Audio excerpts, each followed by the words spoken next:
Spirit Life!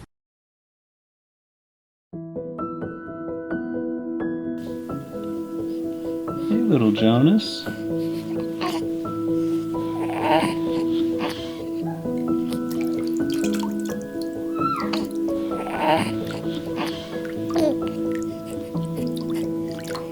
All done. Man, this water's dirty. I'm gonna throw it out. Wait, what are you doing? The water's filthy. Look at it. Yeah, but I gotta get him out. No, he's dirty too. No. The water's not even that dirty. Yeah, what are you doing with my son? I'm just gonna throw it out. No!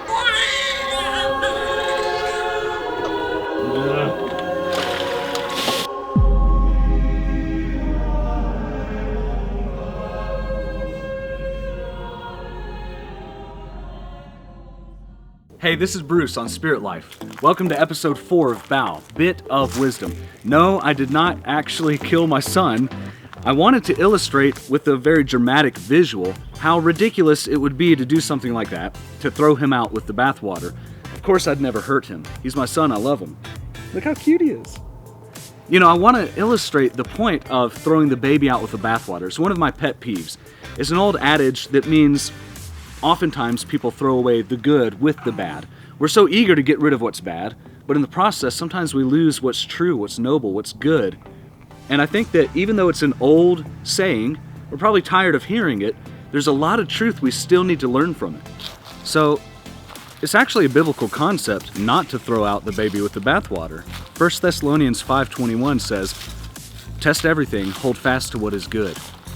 It's kind of like this idea that we're to seek out the truth in any situation, and if something's wrong or errant, just throw it out.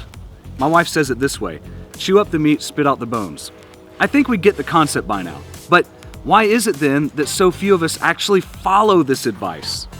My generation is eager to point out flaws, but we're not very eager to preserve what's good. For instance, we might go to church, get hurt, and then give up on going to church altogether. We might catch a preacher in a sin, and that's bad, that's bathwater. We want to throw that part out, but then we also throw out everything he ever said, even if it was good and biblical teaching.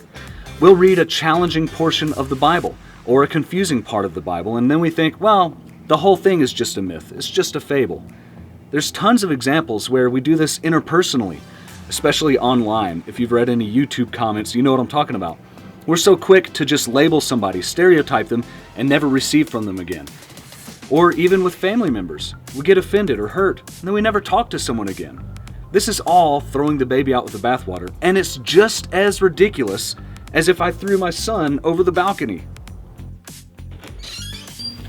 Sometimes somebody can say something that's absolutely true, but we just don't like the way they said it. That's how it is with criticism. Sometimes there's a nugget of truth in there, even though it's insulting the way someone comes across, and we need to listen to it. Maybe God is sending that person, even with their really bad delivery, to try to teach us something that He wants us to correct. You got to check out 2 Samuel 16. King David could have had a guy killed for cussing him out, but instead he stopped his servants from killing him, and he said, maybe this guy is sent by the Lord. What if my son, either one of them, fell into a vat of sewage? I'm not trying to be gross just for its own sake, but of course you would still rescue a baby out of a vat of sewage. You don't throw out the vat of sewage and the baby and let them die. There's something worth preserving. Your baby is worth rescuing.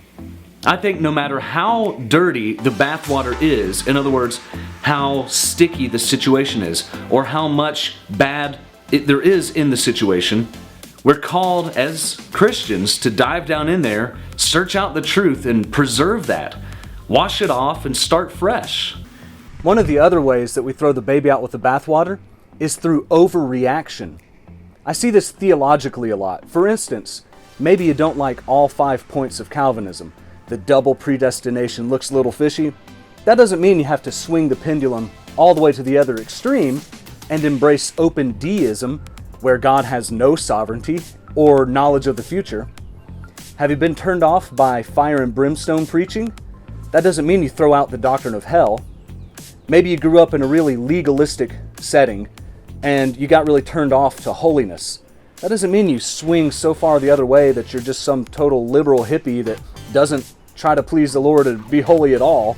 That's kind of this greasy grace thing that's going around.